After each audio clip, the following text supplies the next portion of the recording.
Air signs, tignan natin ano po ang mensahe para sa iyo ngayong araw. Keep in mind po na ito ay general reading lamang. So, hindi po lahat ay makaka-relate. So, be open-minded. Sa mga hindi pa po nakasubscribe dito sa ating channel, please subscribe na po kayo. And pa-like na din po ng ating video. At sa mga nice pong mag-avail ng ating private readings, ng ating Evil Eye Amulet Necklace, at ng ating Cures Bracelet, makikita nyo po yung link sa description box. Tarot Intentions by Aliana Reyes. Ayan, tingnan natin. We have Ace of Wands. Mukhang ang dami nyong plano dito. Or ang dami nyong pinaplano. Or meron kayong gustong kausapin. This is card of communication kasi. Merong mga bagay na ayaw mawala sa isipan po ninyo. Or you are daydreaming about it. We have Ocean. Go with the flow and flow with the glow. So, marami sa inyo dito ngayon. Air signs, I inspire. Inspired. Maraming inspired na air signs ngayon. Check natin ano pa yung mensahe. Ano pa yung mensahe para sa'yo.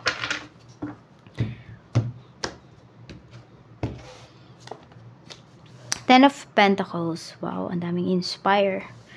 Merong may big amount of money na paparating sa inyo dito. Pwedeng may mga investments kayo na gagawin. Yes, you are taking risk talaga. Sa mga bagay na matagal nyo nang gustong i-pursue, pero ngayon nyo palang mapopursue air signs. Sobrang excited kayo dito. Pwede rin may outing kayo. May, ewan ko ba, outing? Family trip. So, pwedeng pinaghahandaan nyo po yan. We have King of Cups. We have Page of Cups. May gustong mag-message sa'yo dito, air signs. Merong tao na gusto ka makausap. Could be a water signs. Cancer, Pisces, and Scorpio. Ayan, gusto kang kamustahin ng taong to. We have Four of Wands. Meron tayo ditong Seven of Swords. Sobrang maingat kayo dito ngayon sa mga kilos po ninyo. Meron kayong pinag-aaralan. So, pwedeng ito po ay kasi long-term, nyo to. Alam nyo na magiging long-term investment nyo ito. So, kaya po pinagpaplanuhan, pinag-iisipan, pinag-aaralan nyo pong mabuti. Tsaka ito, tahimik lang kayo. Pwedeng marami dito ngayon, nag-stay lang talaga kayo sa bahay or work from home po kayo. We have Five of Cups. Meron tayo ditong Seven of Pentacles. Meron ditong namimiss ka. Meron dito na nanghihinayang pwedeng sa friendship po ninyo. Ayan, may nasira kasi dito. Oh. May nasirang relationship dito. Nanghihinayang yung tao na yon. Parang gusto niyang ayusin. Siguro ito yun, yung taong gusto kang makausap. So, pwedeng may regret na nararamdaman yung tao na yan, air signs. We have Three of Cups. Meron tayo ditong The Chariot. Uy, may success dito pagdating sa work. Ayan po, baka may may get together kayo ng mga co-workers mo, lalabas kayo, mag-hangout kayo. Yan po. May kasi, pwedeng may progress or successful na talaga yung project po ninyo. We have King of Wands. Meron tayo ditong The Fool. Meron gustong mag-take risk dito. Ayan, pagdating sa trabaho. So, pwedeng, may gusto bang umiba ng trabaho dito? Ten of Cups. Pero meron naman dito masaya naman sa work. We have Four of Swords. Hindi ko alam kung sino nagbibigay ng idea na to sa'yo na parang gusto mong lumipat ng trabaho, gusto mong mag-iba ng work, yan. Hindi ko alam kung kanino ka na i-inspire. Tignan natin.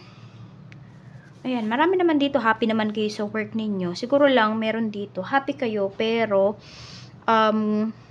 meron pa kayong gustong ma-achieve pagdating sa life. Diba? Kaya yung iba po sa inyo, pwede na,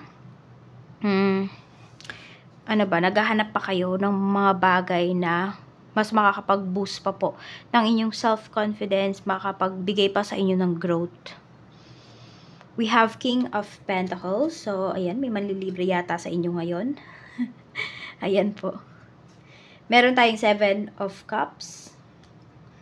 Meron dito, madami kayong source of income, air signs. Ang ganda kasi ng energy ninyo dito, oh. Ayan, so kung yung iba naman po sa inyo, nagbabala kayo dito na mag-side hustles, i-go nyo lang po.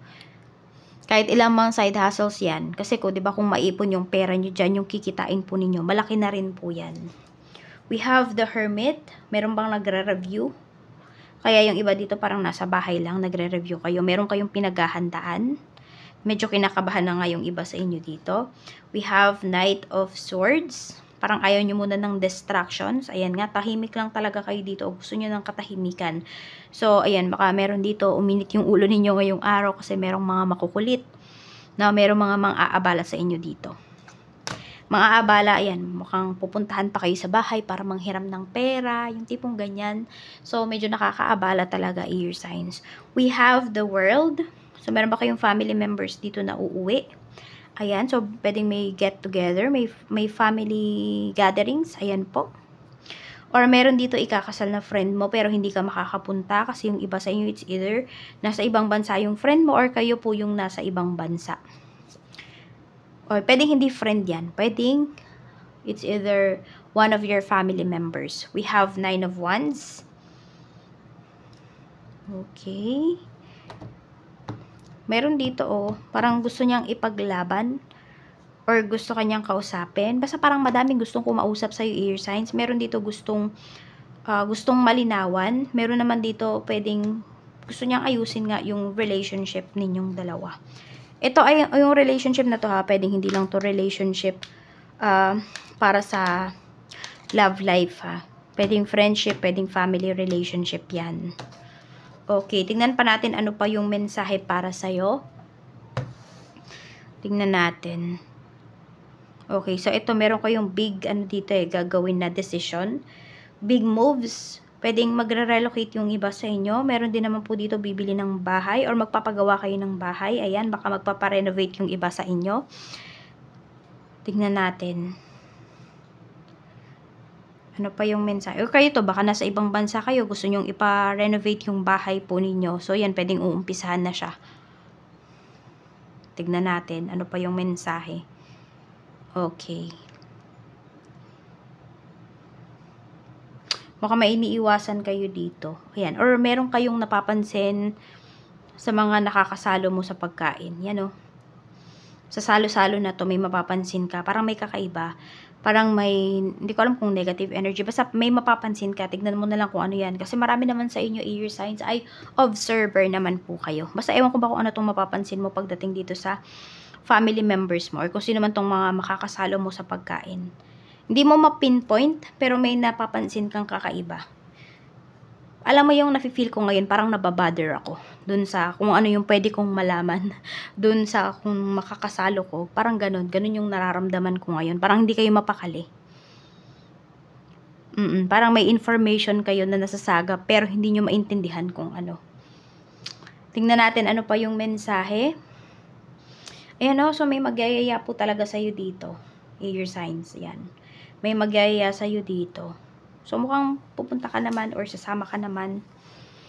Makipagkita ka naman. Magiging masaya ka naman po. Ayan, may happiness naman na pinapakita dito. Magaan lang po yung usapan ninyo ng mga taong to. Tingnan natin.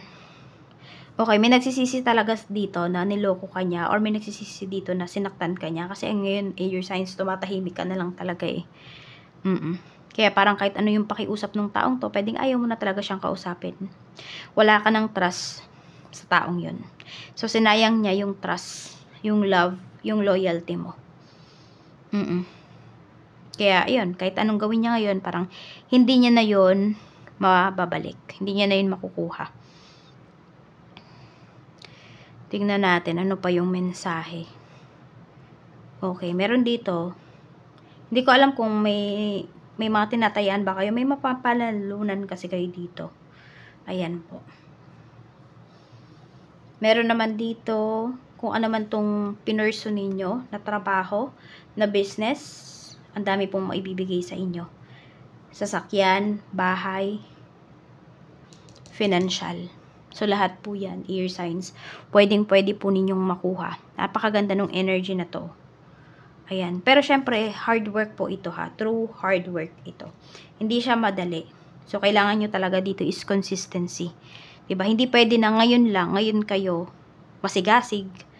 'Di ba? Pero bukas, tatamad-tamad na kayo. Bukas, wala na kayong gana. Hindi pwede. Kailangan consistent po kayo dito sa inyong mga ginagawa para ma-achieve nyo talaga to, yung financial freedom. So, ayan lang po, your signs. Maraming salamat. Ingat po kayo always and more blessings to come.